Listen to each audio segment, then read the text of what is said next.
Olá, eu sou a professora Luciene Seta, responsável pela disciplina Relações Públicas.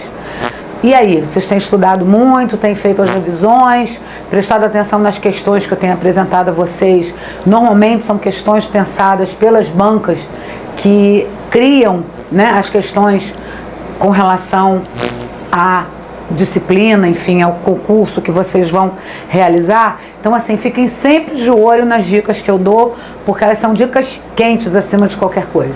Bom, hoje nós vamos começar falando sobre comunicação interna, tá? A comunicação interna, segundo o Souza, tá, é a comunicação feita tendo como público-alvo os membros de uma organização e seus familiares, que é também um tipo de público, que é o público interno. Desde a nossa primeira aula, eu estou sempre comentando com vocês, ressaltando acima de qualquer coisa, a existência, a importância dos diversos tipos de públicos, dos diversos tipos de em publicidade, né, que a gente utiliza o termo target, mas que em termos de relações públicas, em termos de comunicação empresarial, né, de comunicação institucional, nós utilizamos o termo stakeholder, ok? Jamais esqueçam isso, porque é uma dica, assim, fundamental para que vocês estejam sempre antenados, sempre ligados com relação à importância dos diferentes públicos-alvos das empresas que vocês venham trabalhar, e sempre as questões de concurso público abordam o tema stakeholder. Sempre o termo stakeholder vai ser extremamente utilizado em questões de provas de concursos públicos, ok? Que mais? Pode ser também um memorando, cujo teor deve ser tornado público na mesma instituição ou empresa em que é elaborado. Surge da necessidade de informar os funcionários de uma organização sobre todas as atividades, sobre todas as realizações e principalmente sobre todas as ações corporativas, ok? E aí, para que isso serve? Na verdade, o que é a comunicação? É a transmissão, é a propagação de ideias, não é isso? Então, é importante, é preciso que a gente transmita com frequência e clareza o pensamento e a ação da empresa, destacando suas posições que assumem seus dirigentes e a consciência da função social que essa empresa tem. Isso é extremamente importante, gente, principalmente numa sociedade tecnológica, né, uma sociedade do conhecimento, em pleno século XXI, essa questão, a função social, a questão social, a função social, responsabilidade social, o terceiro setor, o olhar para o seu entorno, o olhar para o que está acontecendo no mundo, no Brasil e no mundo, a questão da sustentabilidade, a questão do olhar sobre as comunidades do entorno dessa empresa. Essa função social da empresa é extremamente importante, apesar de nós estarmos no século XXI. Tá? É um modo de difundir entre os empregados e a realidade da empresa, de ampliação dos laços de identidade funcional, de prestação de informações e de estímulo ao debate da realidade social. Tá? Quem pensou isso foi o autor Bahia, que vocês vão ver, inclusive nas referências bibliográficas. Todos os mecanismos utilizados para informar o público interno, de novo, olha lá, os funcionários e familiares, fazem parte do universo da comunicação interna e, por sua vez, são instrumentos da atividade de relações públicas, ok? Os principais são palestras, seminários, reuniões, memorandos, relatórios, circulares, caixas de sugestões. Isso é extremamente utilizado, não só as caixas de sugestões, mas o serviço de atendimento ao cliente, o serviço de atendimento ao telespectador, a ouvidoria, né, os e-mails, os saques, enfim, o fale com a empresa, fale conosco. Isso tudo são ferramentas comunicacionais de contato entre o público externo e o público interno. E também entre a própria comunicação interna. Muitas empresas implementam sistemas tipo SMS de comunicação entre os próprios funcionários. A própria intranet é uma grande ferramenta de comunicação entre os colaboradores. O quadro de aviso ainda é extremamente utilizado. Muitas empresas utilizam telas de LCD, já viram? Tipo Elemídia ou algumas outras empresas, enfim, que fazem esse tipo de trabalho, inclusive informando sobre ações institucionais, ações que a própria comunicação estimula, o próprio RH dessa instituição estimula. O Jornal Mural, comentei com vocês agora há poucos minutos, né, que nós estamos no século XXI, as novas tecnologias estão aí, mas é uma coisa interessante como o Jornal Mural ainda funciona. Dependendo do perfil de determinada empresa, o Jornal Mural vai funcionar muito mais do que um house organ, do que um correio, informações através de e-mails ou através de uma revista eletrônica. É uma coisa assim absurda. Eu fico extremamente espantada como o Jornal Mural ainda funciona para algumas empresas. Alguns colaboradores têm a prática, né, de o estímulo ser feito comunicacional através do Jornal Mural. É uma coisa absurda, mas isso ainda existe. O sistema interno de som, algumas empresas implementam sistemas de alto-falantes internos, né, enfim, de comunicação interna, circuito fechado de TV, algumas estatais inclusive usam isso, a grande maioria das empresas particulares também, tá? O house organ é um veículo maravilhoso de utilização de ferramenta comunicacional da área das relações públicas, tá? E a gente também tem o manual de eventos em geral. É legal porque, assim, esse manual de eventos em geral, dependendo da empresa, inclusive ele serve como cartilha. A própria comunicação, o próprio profissional de relações públicas, ele se preocupa em fazer desse manual de eventos e dessa cartilha como se fosse um manual, inclusive, de etiqueta para o colaborador. Isso é muito interessante, tá? A comunicação interna de uma empresa faz com que surja uma rede natural de informações, onde os instrumentos de relações públicas tornem-se difusores das informações.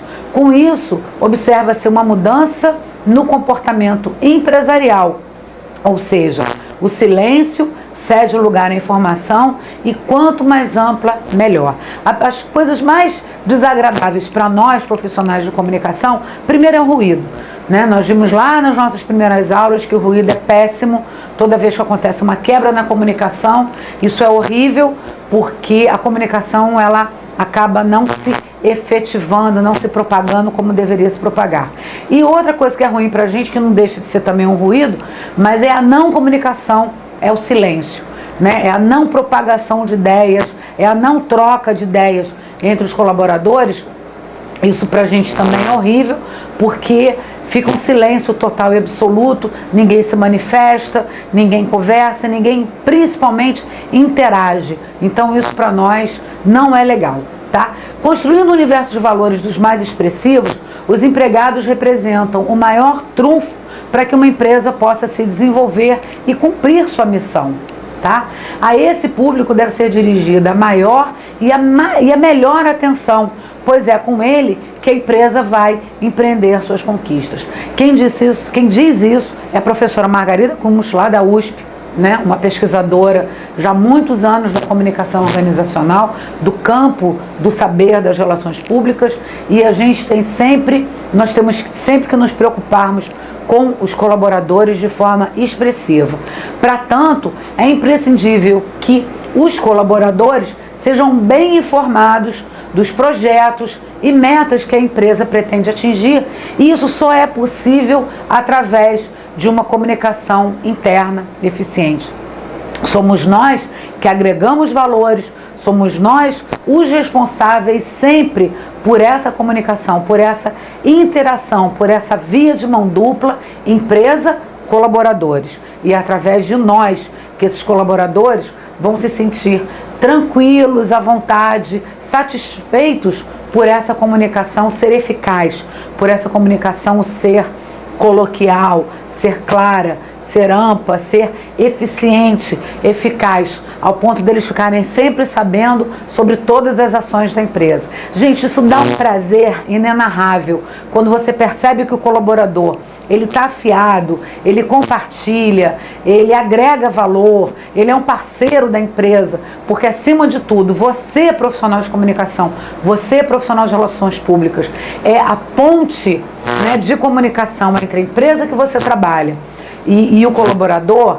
Gente, isso não tem preço, é uma coisa assim absurda, é extremamente gratificante, é quando a gente percebe que essa comunicação se deu de forma plena e os colaboradores estão felizes, motivados através das informações que nós profissionais da comunicação passamos para eles. Isso é simplesmente maravilhoso. O colaborador, né, o empregado, conhecedor da estrutura e das atividades da empresa em que trabalha, transforma-se num relações públicas, entre aspas. É claro, porque ele não é graduado, ele não tem registro profissional de relações públicas, mas, digamos assim, a grosso modo, tá? Ele é o porta-voz, melhor dizendo, tá? Frente aos clientes e à própria sociedade em que vive. Ou seja, ele vai ser o porta-voz mesmo. Ele, a partir do momento que ele conhecer as ações que essa empresa realiza através de nós, profissionais da comunicação. A empresa em que ele trabalha, na qual ele trabalha, acredita nele, deposita a sua confiança institucional nele, né? Acredita nesse potencial desse colaborador, faz com que ele tenha benefícios paralelos, inclusive ao recebimento do seu salário mensal. Isso é maravilhoso. Ele vai com certeza sair da empresa, ele vai propagar cada vez mais numa reunião com os amigos, num bar, numa festa de aniversário, ele vai emitir a sua opinião falando sempre o melhor da empresa que ele trabalha, sempre com muito prazer. Tá? Para esse blocozinho, essas informações rápidas que eu passei para vocês, eu sugeri exatamente esses autores. Tá? São os autores dos quais eu aproveitei inclusive as citações, a professora Margarida Klumsch, né, lá da USP, o Cândido Teobaldo de Souza. Esse texto do Sebrae sobre relações públicas, publicado em 1995, também é muito bom, e eu não posso deixar também de abordar o Benedito Juarez Bahia, e ele comenta muito bem, sempre sobre a importância da comunicação empresarial. Tá, ok? Vamos falar agora sobre cultura organizacional. O que é a cultura organizacional? Nos últimos anos, a cultura vem se tornando um tema central em diversos debates. Vocês já devem ter percebido sobre isso, né? As pessoas normalmente comentam, o que é a cultura, né? De que forma ela se propaga, por que uma empresa é assim, a outra empresa é assado, qual é a identidade cultural de uma empresa, como é que essa empresa se apresenta. E o interesse pelo assunto surgiu principalmente em razão da conexão estabelecida entre cultura e o desempenho organizacional, principalmente quando esse desempenho organizacional é um desempenho bacana. Essa empresa, às vezes, ela é dotada, ela acaba ganhando prêmios, acaba perante a sociedade civil, perante a opinião pública, se mostrando como uma empresa eficaz no que concerne a questão dessa proximidade com a sociedade, da preocupação com a sustentabilidade, a preocupação com reciclagem, enfim, são tantas os braços, são tantas as ações que essa empresa pode fazer com relação à responsabilidade social e também à responsabilidade cultural, enfim, que na verdade o seu desempenho organizacional acaba tendo um reflexo e acaba sendo de uma valia absoluta. E aí a cultura ajuda a compreender a diversidade social dentro das organizações. É muito interessante porque, de acordo com o tipo de empresa, o tipo de estatal, o tipo de concurso que você venha a realizar, e eu torço para que vocês sejam aprovados, né, vocês tenham os excelentes resultados através da aprovação, é legal que vocês percebam, é muito interessante que vocês observem essa diversidade social dentro das organizações. Cada organização é diferente, cada corporação cada empresa é completamente diferente da outra. E principalmente porque dentro dessa organização também, nós temos uma diversidade social absurda. Nós temos pessoas de diversos níveis culturais, com histórias de vidas diferentes, e nós, profissionais de comunicação, nós, relações públicas, devemos sempre estarmos preparados e atentos para esses movimentos desses colaboradores, porque nós é que vamos traduzir na mais profunda essência da questão da comunicação o que a nossa empresa quer, o que a nossa empresa vai propagar, o que a nossa empresa vai divulgar. E aí, como é que indivíduos pertencentes a diferentes grupos sociais e, consequentemente, com atitudes, valores e percepções de mundos diferentes, chegam a trabalhar em conjunto? Compreender os diferentes grupos que compõem a organização é essencial para promover a coordenação entre as suas áreas funcionais. E aí, quem é que vai servir de elo entre todas essas áreas funcionais?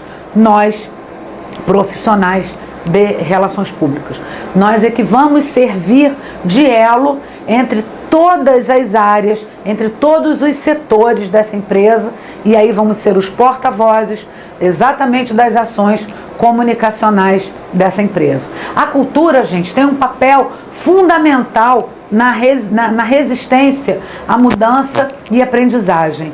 Aceitar novas formas de trabalhar por parte dos indivíduos requer que que os indivíduos mudem os seus comportamentos e as suas crenças sobre a melhor maneira de fazer as coisas. Toda mudança na organização, seja ela simplesmente tecnológica ou estratégica, implica mudar, em primeiro lugar, alguns elementos da cultura de toda a organização ou, mais frequentemente, dos grupos dominantes da mesma.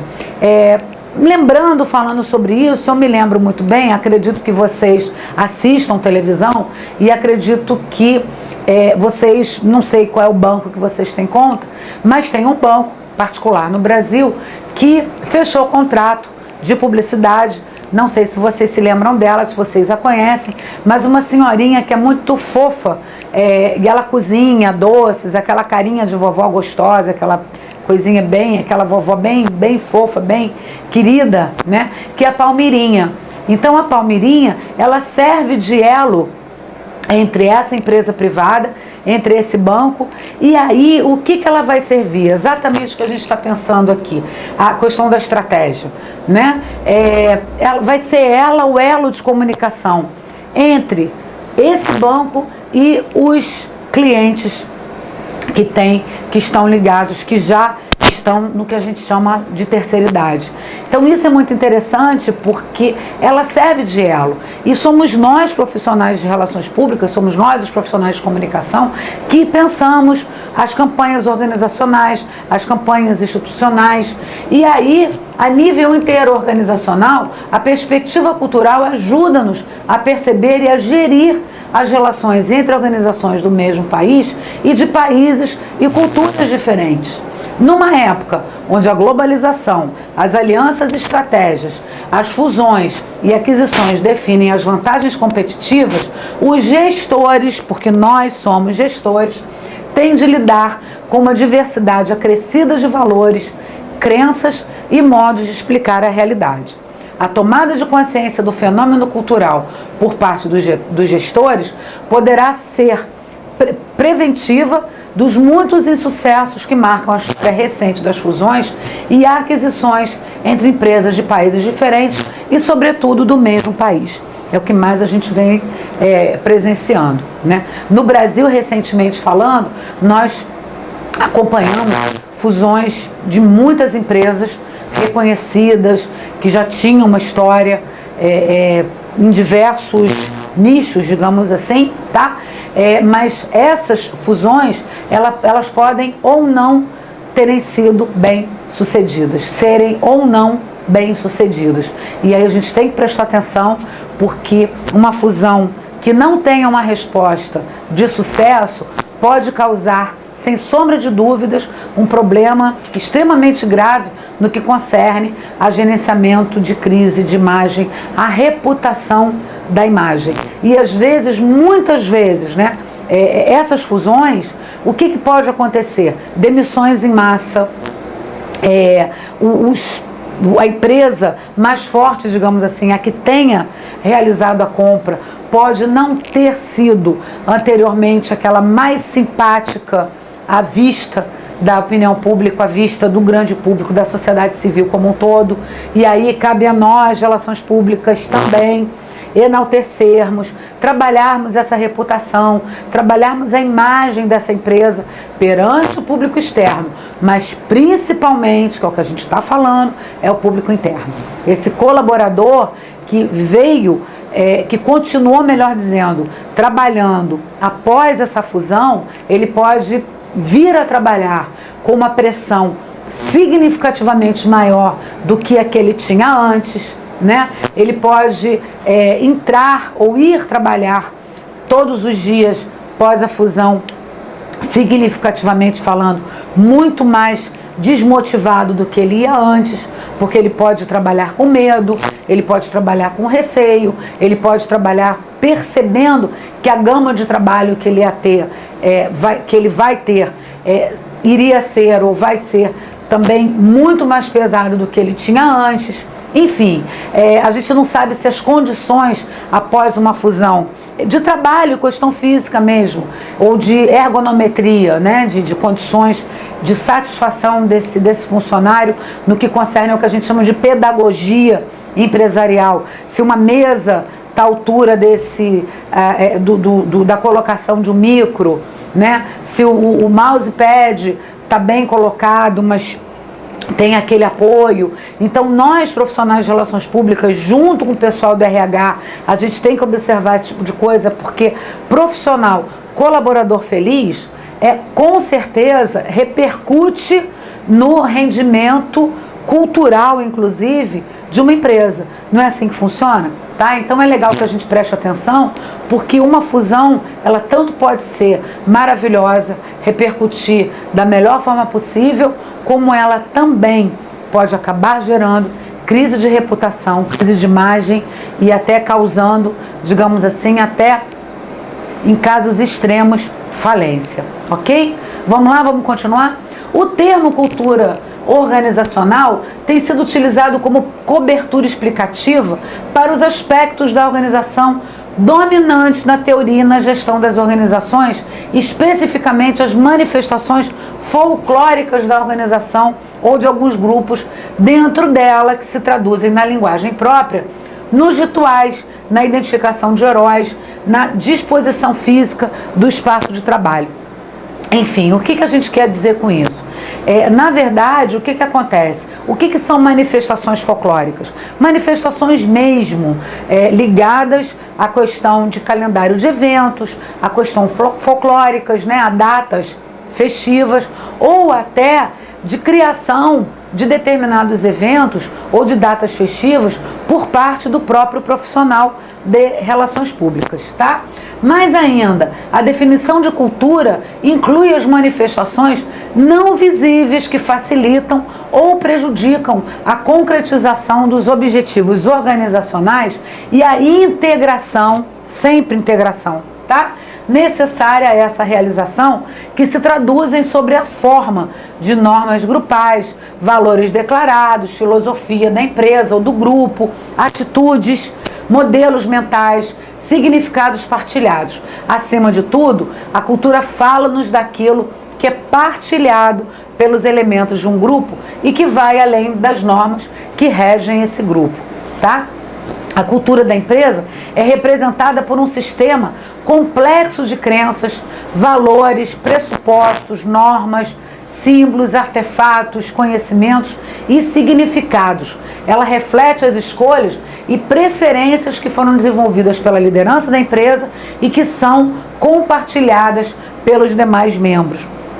Colaborador feliz, colaborador que coaduna, que compartilha, né, que vibra com a identidade cultural, com essa cultura da empresa, com certeza vai refletir também fora dela os seus valores, a sua importância perante a sociedade civil, tá? A cultura é formada com o passar do tempo a partir dos problemas, questionamentos e demandas que a empresa tem enfrentado e que resultam em respostas e soluções que foram testadas, avaliadas, selecionadas e assimiladas coletivamente pelos seus membros, ok? Semelhante à definição que eu passei anteriormente, enfatizando, porém, mais fortemente a maneira pela qual formas de compreensão coletivas são tomadas como pressupostos na medida que o tempo passa, Fleury e Fischer são dois autores que a gente utiliza muito, que vocês vão ver muito em referências bibliográficas de concursos públicos, tá? Afirmam que a cultura organizacional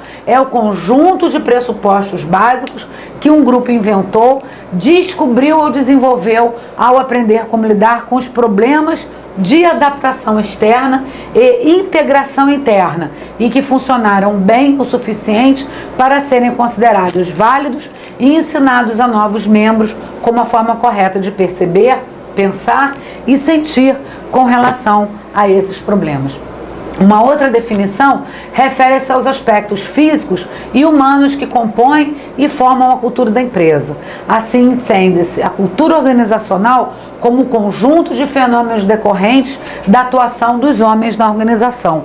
Eu já falei, se eu não me engano, várias vezes com vocês. Nós somos gente trabalhando com gente. Então é importante que nós pensemos, que estejamos alertas sempre com relação a isso, tá? Porque a atuação dessas pessoas, ela vai atingir de forma significativa, inclusive o nosso trabalho de comunicação.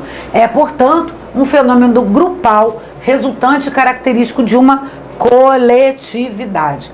Trata-se de um conceito que engloba tanto os fatos materiais como abstratos resultantes do convívio humano institucional. Essa aqui já é a bibliografia referente ao que a gente acabou de abordar. Está ali o Curral, o Fleury, né, os dois, o Fischer e o Fleury, e o Souza.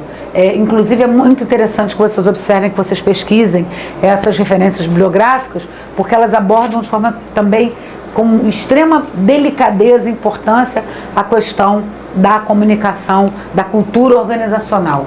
E a comunicação corporativa? O que é a comunicação corporativa? Trata-se da gestão estratégica de comunicação. A gente está falando desde o início das nossas aulas, eu estou sempre frisando com vocês a importância de duas palavras. Uma é estratégia e a outra é planejamento. Trabalhar com relações públicas, vocês vão ver muito isso nas questões dos concursos que vocês forem realizar.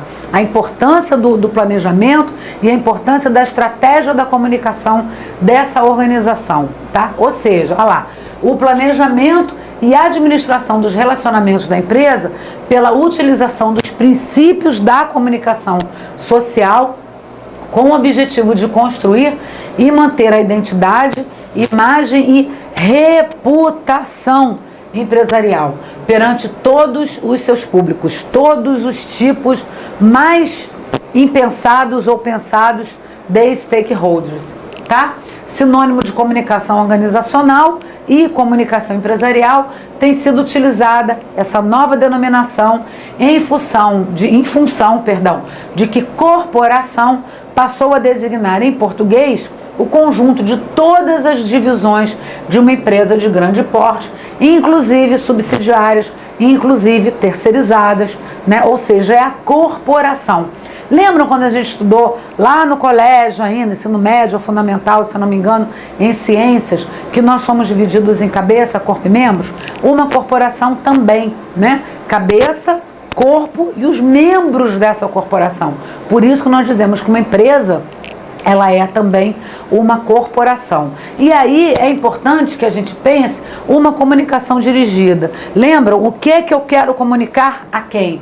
É a forma de comunicação que tem por finalidade transmitir, conduzir e algumas vezes recuperar a informação para estabelecer a comunicação limitada, orientada e frequente com selecionado público de pessoas homogêneas e conhecidas. Ou seja, é a comunicação voltada para determinados tipos ou segmentos de público, constituindo um número limitado e conhecido de pessoas que se deseja direcionar a mensagem.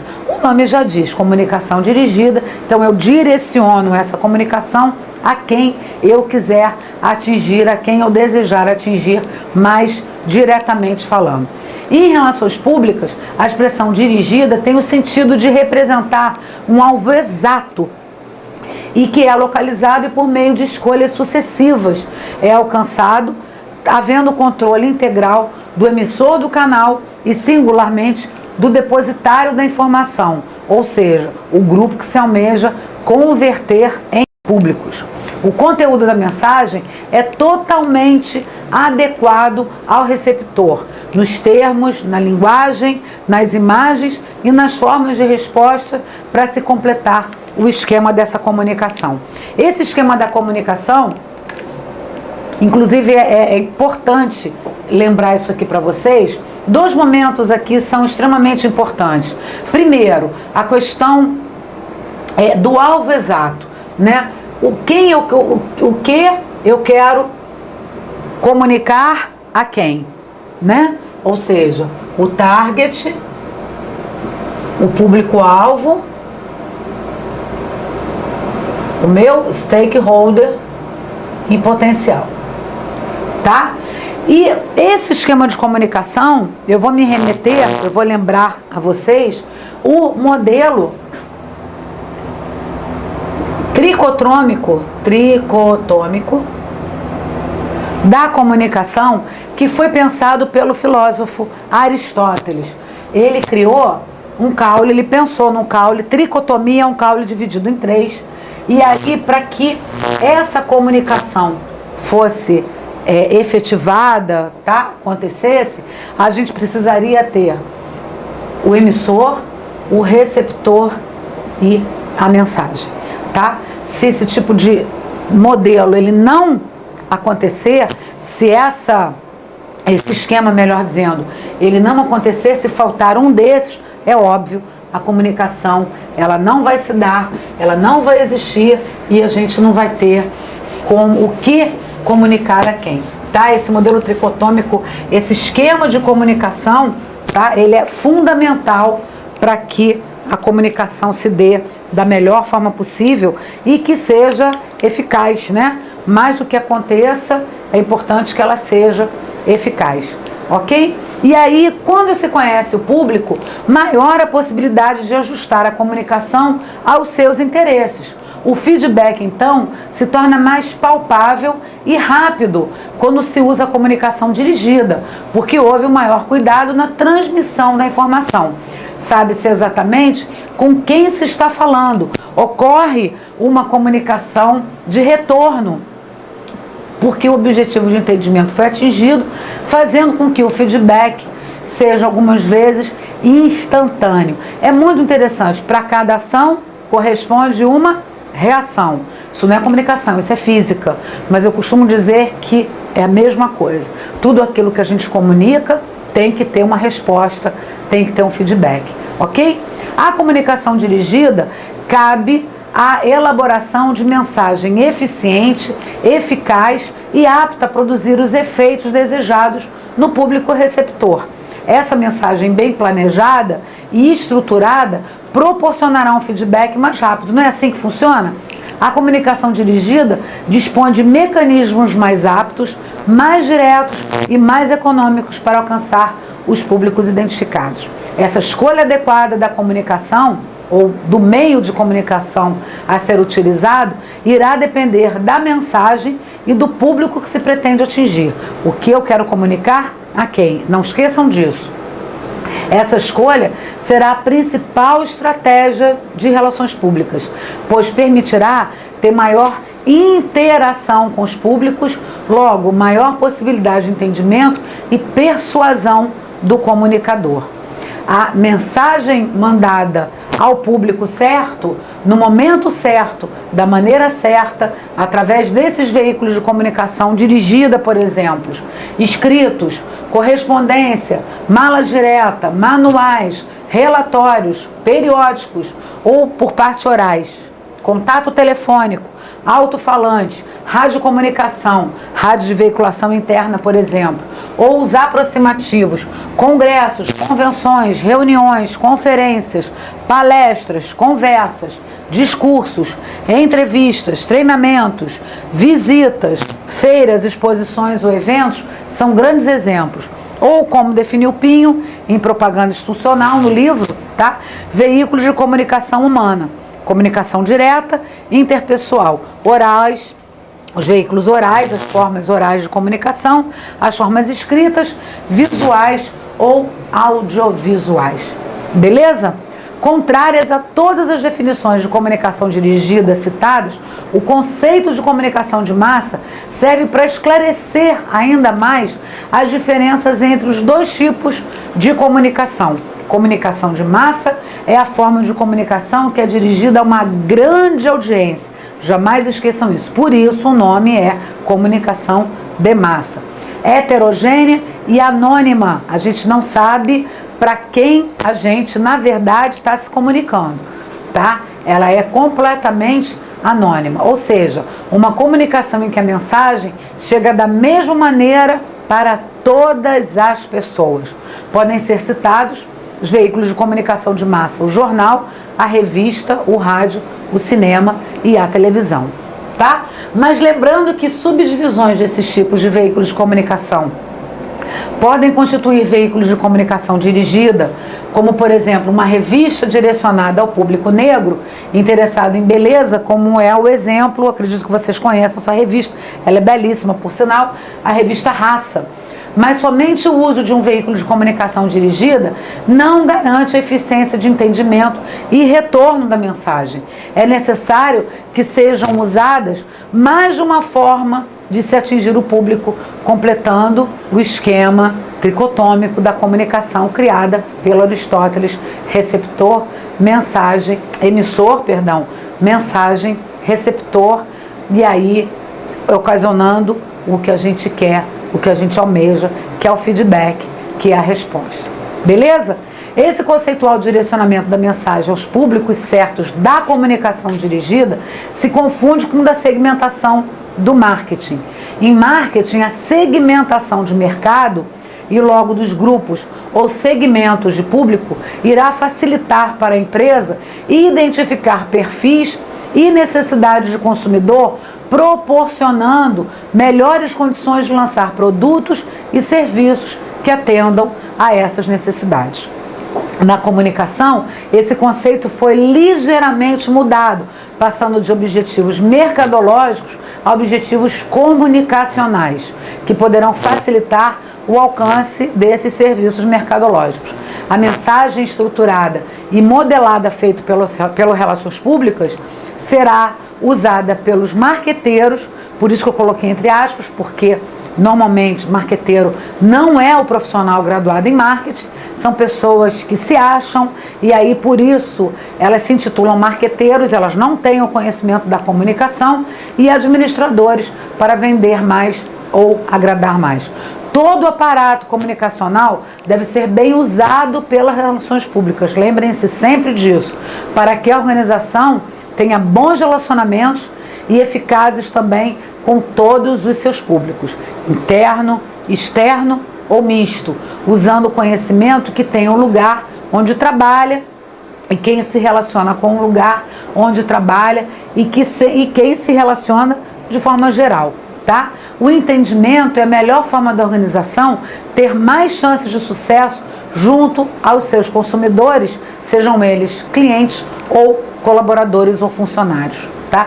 Não pode haver nenhum senão, não pode haver nenhum ruído, ok? Essa também é a nossa bibliografia, Andrade, tá? De novo, Margarida Cruz, é uma bibliografia, uma dica de referências bibliográficas de uma importância significativa. Prestem atenção sempre às minhas dicas, leiam sempre, façam pesquisa, seja no Google ou comprem esses livros, prestem atenção em todos os concursos, onde tem a parte ali referente a referências bibliográficas, que são essas aqui, para que vocês, através dos estudos, através das minhas aulas, através do estudo de todos esses conceitos que eu passo para vocês, inerentes ao campo do saber das relações públicas, para que vocês tenham excelentes resultados dessas provas, ok? A gente fica por aqui hoje, desejo um ótimo estudo para vocês e até a próxima aula. Até já. Tchau, tchau.